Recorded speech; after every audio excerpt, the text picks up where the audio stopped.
Bueno, y para analizar el impacto inicial de esta entrevista a Lance Armstrong, nos conectamos con una de las voces autorizadas del ciclismo internacional, Héctor Urrego, quien comencé preguntándole cómo ha cambiado la historia del ciclismo el caso de Lance Armstrong.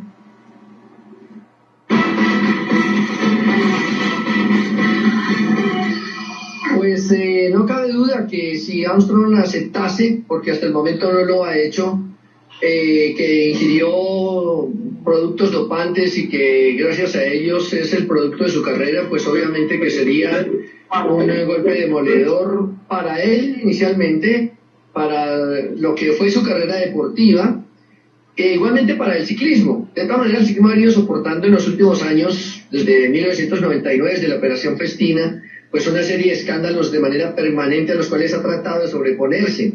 Y más bien yo diría que si bien es cierto que haber soportado esos golpes, el ciclismo está igualmente en condiciones de sobreponerse al golpe que significaría la admisión de Armstrong, en este caso, si él acepta los cargos y confiesa que fue un hombre que acudió a estos métodos y medicamentos a lo largo de su carrera deportiva.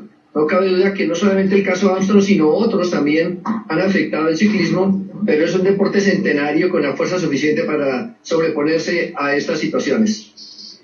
Héctor, pese a todo, Armstrong sigue siendo para muchos un héroe. Alaban en él su fuerza mental y es considerado un pionero en varios planos, sea el tecnológico o el competitivo. ¿Es justo condenarlo a pesar que corrió una época en la que el ciclismo estaba plagado por el dopaje?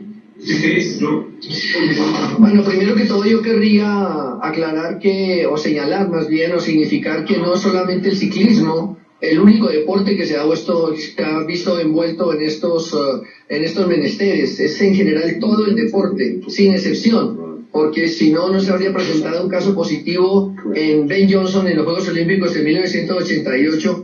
Uno no le cabe en la cabeza a mucha gente que para competir en 100 metros, en un esfuerzo que dura menos de 10 segundos, alguien hubiese tenido que acudir a métodos o medicamentos prohibidos. Entonces es un asunto de todo el deporte en general y de la sociedad y el desarrollo del mundo y de la ciencia y de la medicina. Es la consecuencia, digamos, el uso y el abuso de métodos y de medicamentos.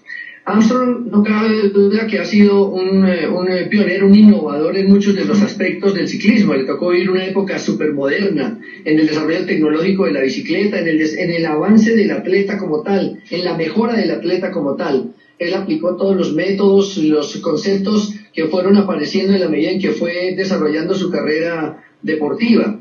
Usted me pregunta si es justo que lo condenen. Pues hombre, la verdad es que quien comete o quien delinque o quien hace una trampa o quien comete un error, pues debe pagar por ello. Pero en el caso Armstrong, la verdad es que hasta el momento, desde el punto de vista legal o jurídico, todavía hay muchas cosas por probar o por comprobar y que seguramente las declaraciones de Armstrong el próximo jueves o viernes podrían contribuir a aclarar. De todas maneras, el atleta seguirá siendo, el ciclista seguirá siendo el hombre que se impuso en las carreras, porque no fue, digamos que los medicamentos o los métodos no son la base para ser un gran campeón. El campeón está de antemano, también se tiene que sacrificar, entrenar. Armstrong también se mojó, se acaloró, sufrió, se cayó, sufrió todas las contingencias del ciclismo. Sus triunfos no exclusivamente se le deberían a eso como los de ningún atleta. Primero la condición y la clase del gran deportista, y luego sí el resto que incluye lamentablemente este asunto.